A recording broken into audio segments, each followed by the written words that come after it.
Good morning, everybody, student. Have a marvelous Monday. देखिए विद्यार्थियों, राजनीति विज्ञान फर्स्ट के अंदर चैप्टर नंबर फर्स्ट हम पढ़ रहे थे न्याय। और अभी तक जो हमने पढ़ा प्राचीन न्याय की अवधारणा, जिसमें प्लेटो व अरस्तु के न्याय संबंधी विचार, मध्यकालीन न्याय की अवधारणा, आधुनिक न्याय की अवधारणा और आधुनिक न्याय की अवधारणा में जॉन रॉल्स के न्याय संबंधी विचारों पर हमने विद्यार्थियों चर्चा की। और उसके बाद में हमने पढ़ा कि भारतीय राजनीतिक चिंतन जो हैं उसमें न्याय की व्याख्या किस प्रकार से की गई, कौन कौन से विद्वान हुए। फिर हमने भारतीय न्याय की अवधारणा और जो पश्चिमी न्याय की अवधारणा है, इनके अंतर्गत क्या इक्विलिटीज है, क्या इनइक्विलिटीज हैं, क्या समानता क्या असमानता है, ये पढ़ा। उसके बाद में प्राचीन न्याय की अवधारणा व आधुनिक न्याय की अवधारणा में कौन कौन से हमें अंतर नजर आए, उन अंतरों के बारे में हमने अध्ययन किया। आज हम पढ़ेंगे विद्यार्थियों न्याय के विविध रूप। न्याय के विविध रूप आज का टॉपिक रहेगा हमारा, न्याय के विविध रूप। न्याय के विविध रूप। न्याय के विविध रूप यानी इस चैप्टर के अंदर न्याय के कौन कौन से रूपों के बारे में बताया गया है। तो विद्यार्थियों पहले हम रूप देख लेते हैं। न्याय के विविध रूपों में पहला न्याय नैतिक न्याय, दूसरा न्याय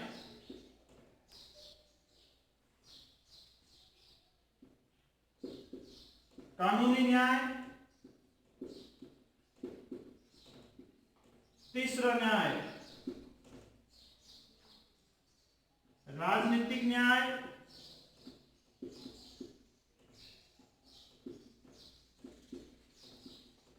चौथा प्रकार जो है सामाजिक न्याय,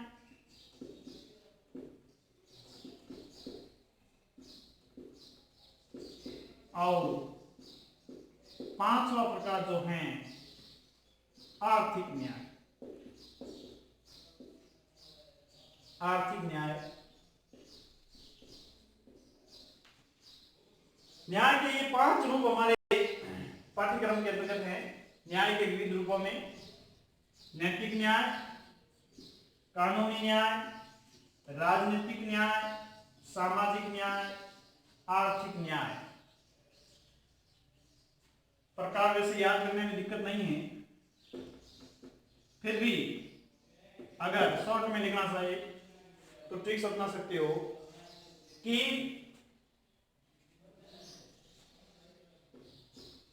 सारा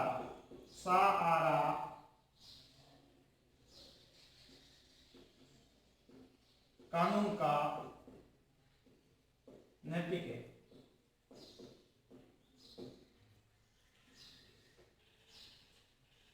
सारा कानून का नैतिक है, यानी कानून का सहारा लेंगे, ये नैतिक बात है।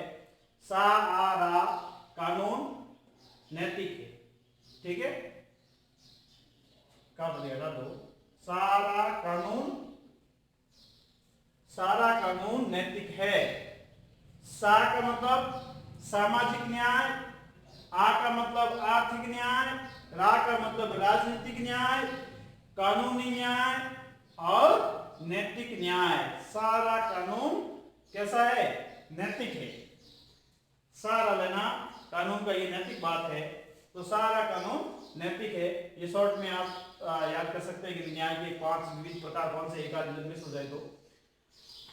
अब हम चर्चा करेंगे इन पांचों रूपों में व्याख्या करेंगे किस प्रकार से नैतिक न्याय की व्याख्या की गई है, कानूनी न्याय, राजनीतिक न्याय, सामाजिक न्याय और आर्थिक न्याय। प्यारे विद्यार्थियों, भारतीय संविधान की प्रस्तावना में भी 3 प्रकार के न्याय का उल्लेख है। ये 3 प्रकार, राजनीतिक, सामाजिक और आर्थिक। सामाजिक, आर्थिक और राजनीतिक, ये क्रम है। सामाजिक, आर्थिक और राजनीतिक। जो हमारी संविधान की प्रस्तावना है, प्रेम्बल है, उसके अंतर्गत 3 प्रकार के न्याय का उल्लेख किया गया है।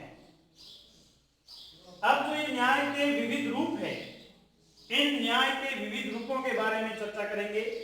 सबसे पहले आज हमारी चर्चा रहेगी विद्यार्थियों, नंबर 1 नैतिक न्याय। नंबर 1 नैतिक न्याय। अब नैतिक न्याय क्या होता है? प्राचीन न्याय व्यवस्था और न्याय का जो आधार है वो नैतिकता पर ही आधारित है। यानी नैतिकता तो न्याय का आधार है और न्याय व्यवस्था पूर्ण रूप से किस पर टिकी हुई है? नैतिकता पर ही टिकी हुई है। तो नैतिकता जो है वो न्याय का आधार है। अब नैतिक न्याय का अर्थ क्या होता है? जो प्राकृतिक अधिकार और जो प्राकृतिक नियम हैं, जो सार्वभौमिक है, यूनिवर्सल है, तो प्राकृतिक अधिकार व प्राकृतिक कानूनों, प्राकृतिक अधिकार व प्राकृतिक नियमों पर आधारित जीवन व्यतीत करना। प्राकृतिक जो हमारे अधिकार है, प्राकृतिक जो कानून हैं, नियम हैं, उन पर आधारित जीवन व्यतीत करना क्या कहलाता है? नैतिक न्याय कहलाता है। अब नैतिकता की बात करें, सत्य, अहिंसा, सदाचार, उदारता जैसे गुण जो हैं वो नैतिक सिद्धांतों के अंतर्गत आते हैं। तो इस प्रकार से विद्यार्थियों, भारतीय न्याय की अवधारणा में भी आपने पढ़ा कि किस प्रकार से नैतिकता की बातें की गई। प्राचीन न्याय की अवधारणा में भी हमने पढ़ा कि आधार जो है नैतिकता है।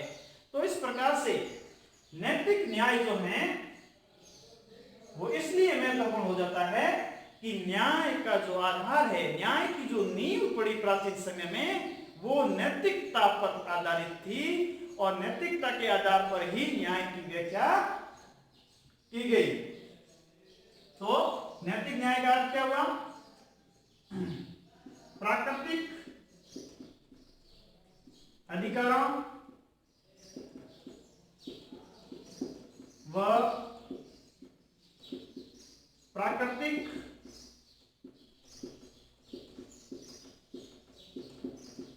नियमों पर आधारित, प्राकृतिक नियमों पर आधारित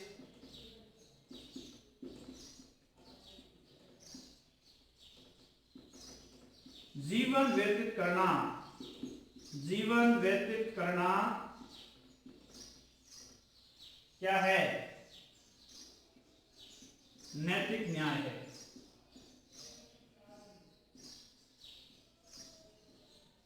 अब इसके अंतर्गत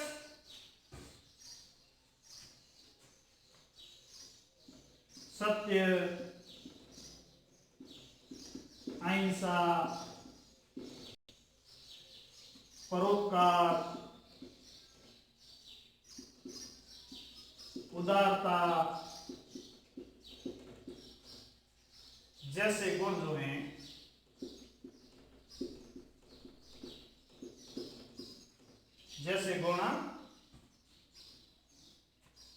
नैतिक सिद्धांतों के क्या है? आधार है। नैतिक सिद्धांतों की आधार है।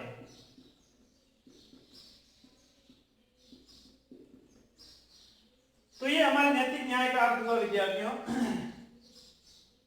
और नैतिकता जो है वो किसका आधार है? न्याय का आधार ही है। प्राचीन न्याय जो शुरू हुआ वो नैतिकता पर ही आधार से शुरू हुआ। तो इस प्रकार प्राकृतिक अधिकारों व प्राकृतिक नियमों पर आधारित जीवन व्यतीत करना क्या है?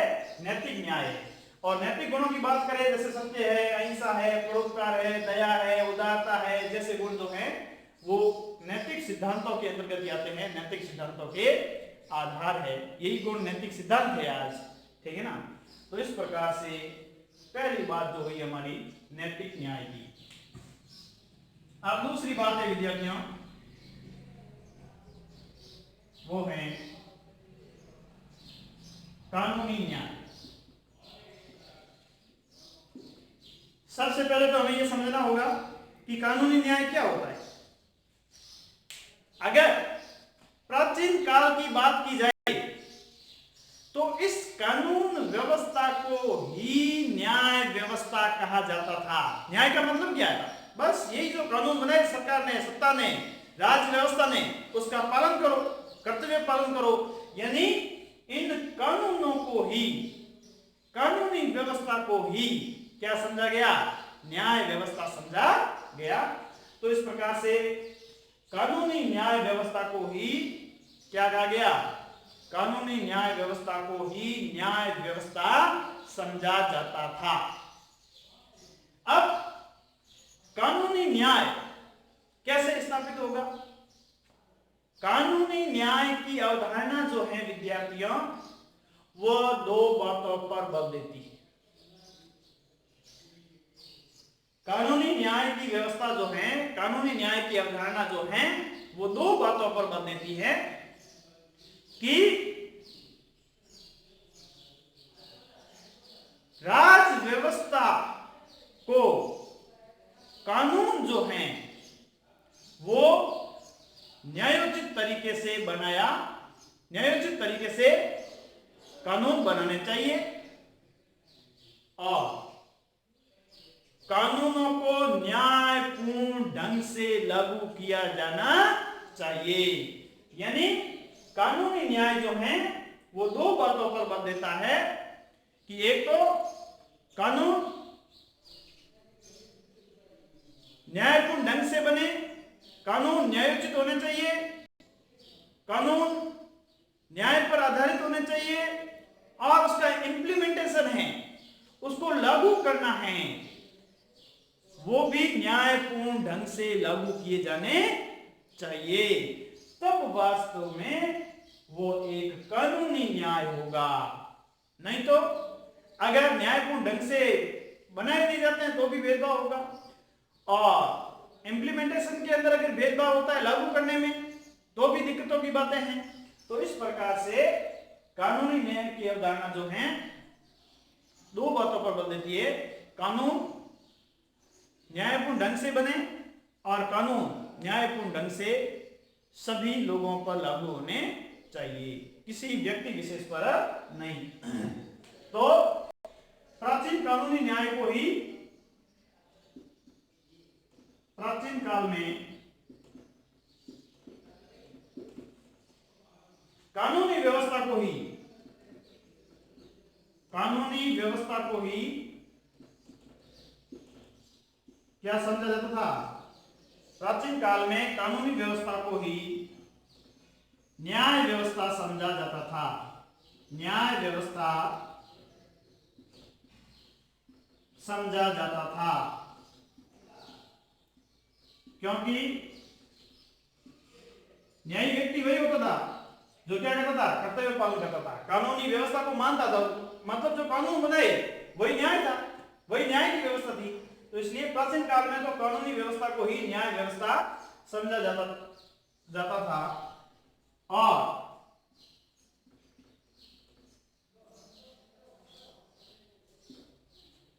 कानूनी न्याय की अवधारणा दो बातों पर बल देती है। कानूनी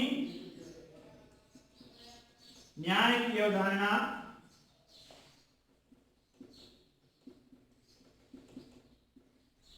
दो बातों पर बल देती है, दो बातों पर बल देती है।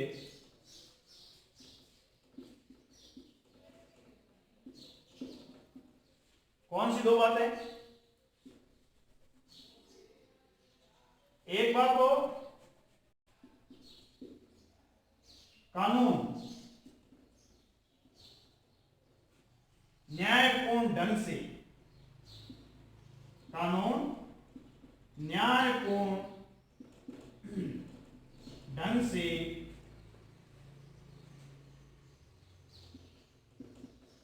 बनाए जाने चाहिए, बनाए जाने चाहिए। दूसरी बात, कानून सभी पर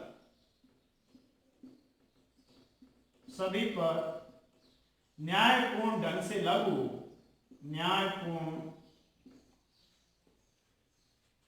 ढंग से लागू हो। ऐसा नहीं कि कानून गरीबों के लिए हो, अमीरों को उसमें छूट दी जाए, नहीं। कानून न्यायपूर्ण ढंग से बनाए जाने चाहिए और कानून सभी पर न्यायपूर्ण ढंग से लागू भी होने चाहिए। तो इस प्रकार से विद्यार्थियों, ये कानूनी न्याय जो है वो इन दो बातों पर ध्यान देता है। अब हमारी बात है तीसरी, राजनीतिक न्याय। नंबर 3, राजनीतिक न्याय। पॉलिटिकल जस्टिस की बात करें, राजनीतिक न्याय की बात करें तो विद्यार्थियों, राजनीतिक न्याय भी समानता की मांग करता है और वास्तव में राजनीतिक न्याय को लोकतांत्रिक व्यवस्था में ही लागू किया जा सकता है। जहां राजतंत्र है या अधिनायकवाद है, वहां पर ऐसी व्यवस्था को लागू करना संभव नहीं है। जहां पर डेमोक्रेसी है, वहीं पर राजनीतिक न्याय की स्थापना हो सकती है। तो राजनीतिक न्याय जो है वो समानता की मांग करता है और राजनीतिक न्याय लोकतांत्रिक व्यवस्था में लागू हो सकता है। राजनीतिक न्याय ये कहता है कि राजनीति में लोगों को किसी प्रकार असमानता का सामना नहीं करना पड़े, ऐसी व्यवस्था होनी चाहिए। तो राजनीतिक न्याय प्राप्त करने के कौन कौन से साधन हो सकते हैं, किन साधनों से हम पॉलिटिकल जस्टिस को अचीव कर सकते हैं? तो अगर राजनीतिक न्याय प्राप्त करने की बात कहें, राजनीतिक न्याय के साधनों की बात कहें, तो सार्वभौमिक व्यस्त मताधिकार, यूनिवर्सल एडल्ट राइट्स यानी सार्वभौमिक व्यस्त मताधिकार की बात करें, या राजनीतिक सहभागिता, चुनाव लड़ने, चुनाव प्रक्रिया में भाग लेने, नीति निर्माण में भाग लेने, राजनीतिक दल बनाने, इस प्रकार से ये जो साधन हैं, इनके माध्यम से हम राजनीतिक न्याय की स्थापना कर सकते हैं। तो ये राजनीतिक न्याय जो है ये भी समानता पर आधारित है। राजनीतिक न्याय जो है किस पर आधारित है? समानता पर आधारित है। राजनीतिक न्याय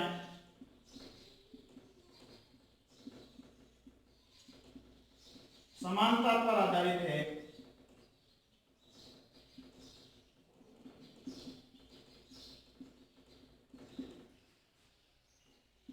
जो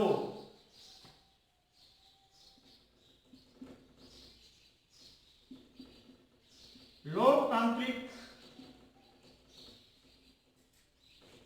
शासन में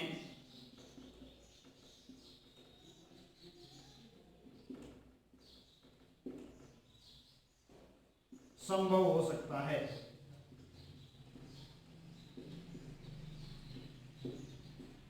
जहां डिक्टेटरशिप है, मोनार्ची है, वहां पर आप पॉलिटिकल जस्टिस की आशा नहीं कर सकते। तो राजनीतिक न्याय जो है वो समानता पर आधारित है, जो लोकतांत्रिक शासन में संभव हो सकता है। जहां पे लोकतांत्रिक शासन है वहां पे ही ये संभव हो सकता है। अगर साधनों की बात करें, राजनीतिक न्याय के साधन, राजनीतिक न्याय के साधन, तो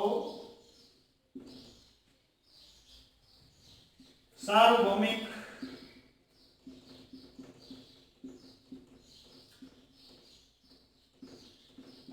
वयस्क मताधिकार,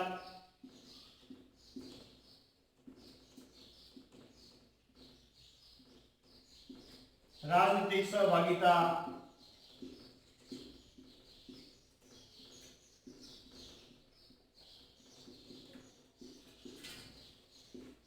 राजनीतिक दल,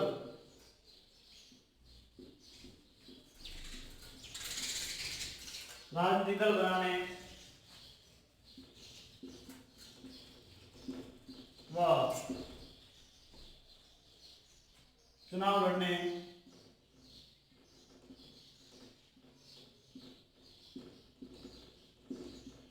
की स्वतंत्रता,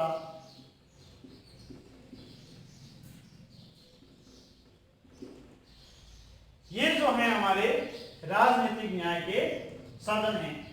तो राजनीतिक न्याय समानता पर आधारित है, और ऐसी समानता आप अधिनायकवादी शासन में या राजतंत्र के शासन में आप आशा नहीं कर सकते। इनके लिए लोकतांत्रिक शासन व्यवस्था का होना आवश्यक है, जैसे सार्वभौमिक वयस्क मताधिकार है, राजनीतिक सहभागिता है, राजनीतिक दल बनाने व चुनाव लड़ने की क्षमता है। ये सब राजनीतिक न्याय के अंतर्गत आते हैं। अब न्याय का चौथा प्रकार,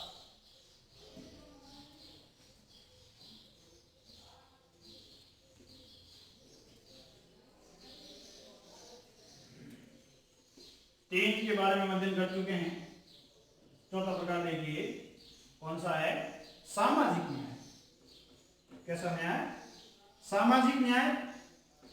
सामाजिक न्याय जो है, जिसकी मांग जो हमने विचार पढ़े उसमें प्रमुखतया सामाजिक न्याय की महत्वपूर्ण मांग जो है विद्यार्थियों, वो आधुनिक विचारकों के अंदर जॉन रॉल्स ने की। जॉन रॉल्स का न्याय जो है विद्यार्थियों, वो किस न्याय पर आधारित है, सामाजिक न्याय पर आधारित है। अब सामाजिक न्याय की बात करें तो ये बात उभर करके सामने आती है, सामाजिक न्याय।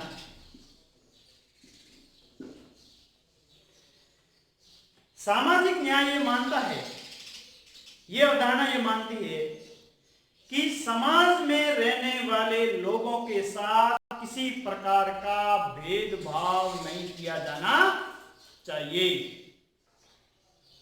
यानी समाज में रहने वाले लोगों के साथ जाति, वंश, लिंग, वर्ण, संप्रदाय आदि के आधार पर किसी प्रकार का भेदभाव नहीं हो, और एक ऐसी व्यवस्था हो जिसमें समाज में सभी को समान अवसर उपलब्ध हो सके और समता मूलक समाज की स्थापना की जा सके। और प्रमुख विद्वानों की अगर बात की जाए तो जॉन रॉल्स जो हैं, इनकी पैरवी करने वाले विद्वानों में महत्वपूर्ण हैं। तो सामाजिक न्याय, समाज में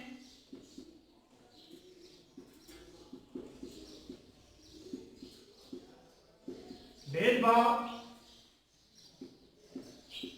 की स्थिति नहीं हो,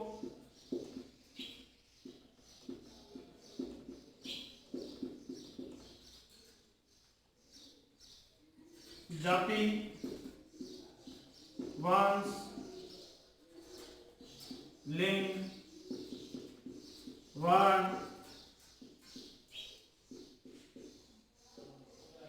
धर्म के आधार पर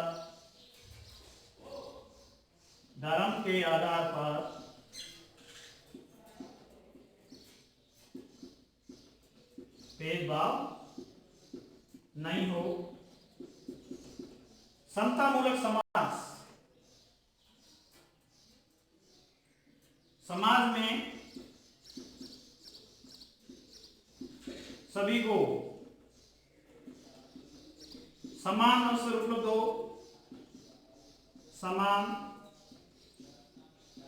अवसर उपलब्ध हो,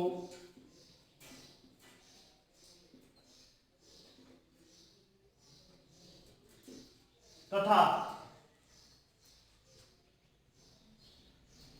समतामूलक समाज की स्थापना हो। समतामूलक समाज की स्थापना हो।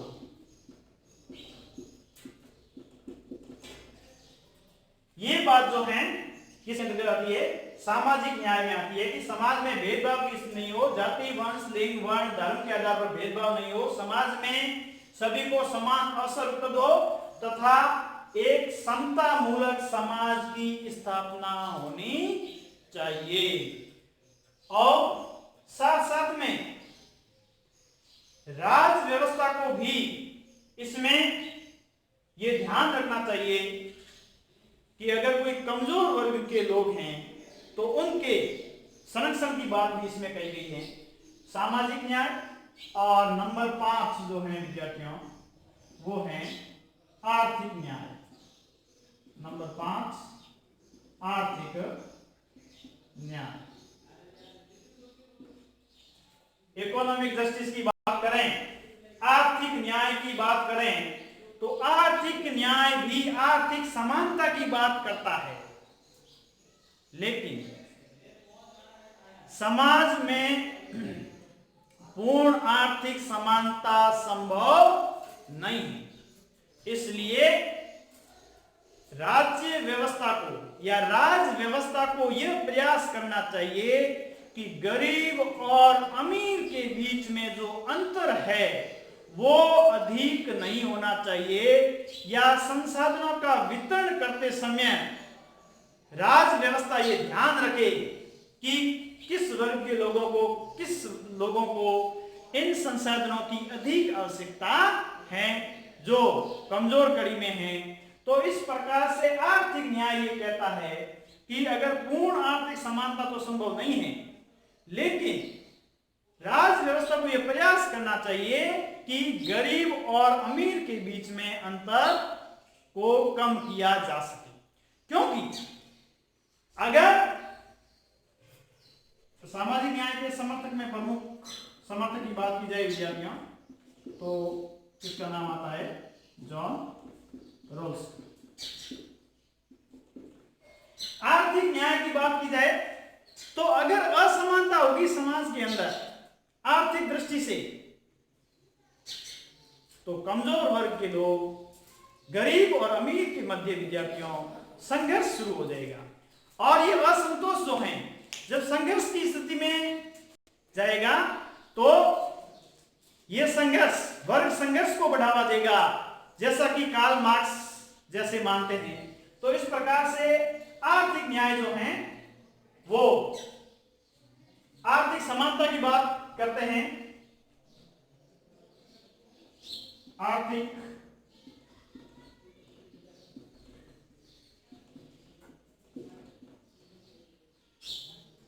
समानता की बात की गई है, परंतु समाज में पूर्ण आर्थिक समानता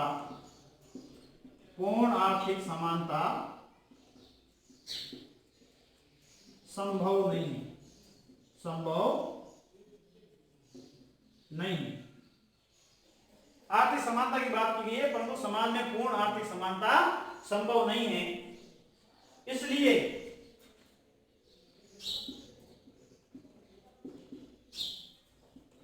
राज व्यवस्था को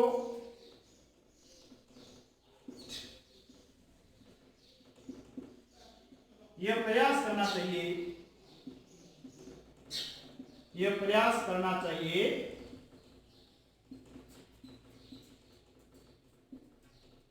कि गरीब व अमीर के मध्य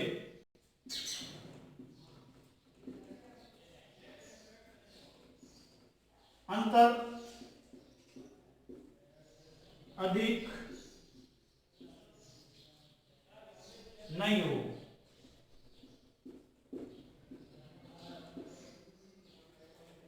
जिससे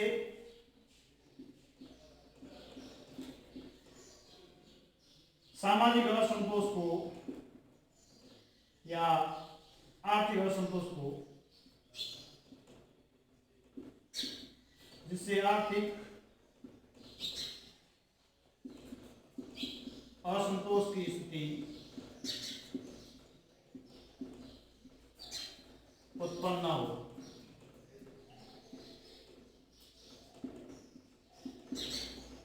यानी आर्थिक समानता की बात तो की गई आर्थिक न्याय के अंतर्गत, परंतु समाज में पूर्ण आर्थिक समानता संभव नहीं है। इसलिए राज्य व्यवस्था को यह प्रयास करना चाहिए कि गरीब और अमीर के मध्य जो अंतर है वो अधिक नहीं हो, जिससे आर्थिक असंतोष की स्थिति उत्पन्न नहीं हो। इस प्रकार से यह प्रयास जब राज्य व्यवस्था करेगी तो गरीब और अमीर के मध्य खाई गहरी नहीं होगी, असंतोष नहीं उभरेगा, वर्ग संघर्ष नहीं होगा। और ऐसे ही वर्ग संघर्ष की बात जो है आर्थिक असंतोष के आधार पर, आर्थिक असमानता के आधार पर वर्ग संघर्ष की बात कौन करते हैं? Karl Marx. कौन करते हैं? कार्ल मार्क्स करते हैं। तो आर्थिक न्याय के समर्थकों की बात की जाए विद्यार्थियों तो कार्ल मार्क्स का नाम आता है, क्योंकि पूंजीवादी देशों के अंदर विद्यार्थियों आर्थिक न्याय संभव नहीं है। तो इस प्रकार से ये 5 प्रकार के न्याय जो हैं हमने पढ़े: नैतिक न्याय, कानूनी न्याय, राजनीतिक न्याय, सामाजिक न्याय और आर्थिक न्याय। इस प्रकार से विद्यार्थियों ये न्याय के विविध रूप हमारे पूर्ण हुए। अब न्याय का चैप्टर जो है विद्यार्थियों वो हमारा पूर्ण हो गया। अब इसमें कौन कौन से क्वेश्चन बनते हैं जो हमने अभी तक पढ़ा, इसके अंतर्गत बड़े प्रश्नों की बात करें तो आपको पूछा जा सकता है कि न्याय का अर्थ बताते हुए प्लेटो व अरस्तु के न्याय संबंधी विचारों को स्पष्ट कीजिए, जो हमने पहली क्लास में पढ़ा, फर्स्ट डे जो क्लास थी पॉलिटिकल साइंस की उसमें। और दूसरा क्वेश्चन आपसे यह पूछा जा सकता है कि जॉन रॉल्स के न्याय संबंधी विचारों को विस्तार से समझाइए, जिसमें अगर लघुतरात्मक क्वेश्चन पूछते हैं तो आपको अज्ञानता का पर्दा भी पूछा जा सकता है। और फिर अगला क्वेश्चन ऐसा भी पूछा जा सकता है, भारतीय राजनीतिक चिंतन में न्याय की अवधारणा को स्पष्ट कीजिए, या न्याय की भारतीय अवधारणा व पश्चिमी अवधारणा में समानताएं व असमानताएं स्पष्ट कीजिए। और अंतिम क्वेश्चन जो हमारा बनता है विद्यार्थियों वो है न्याय के विविध रूप। न्याय के विविध रूपों को विस्तार से समझाइए। तो ये बोर्ड में कई बार आया है क्वेश्चन, ठीक है ना। 2018 में भी पूछा गया कि कानून न्याय क्या है, 2 नंबर का सवाल पूछ लिया गया था। बड़ा क्वेश्चन पूछ सकते हैं 6 नंबर का, न्याय का अर्थ बताते हुए न्याय के विविध प्रकारों को समझाइए। तो इस प्रकार से विद्यार्थियों ये पहला चैप्टर हमारा पूरा हुआ। और नेक्स्ट क्लास के अंदर विद्यार्थियों हम चैप्टर नंबर 2 की चर्चा आपसे करेंगे। धन्यवाद।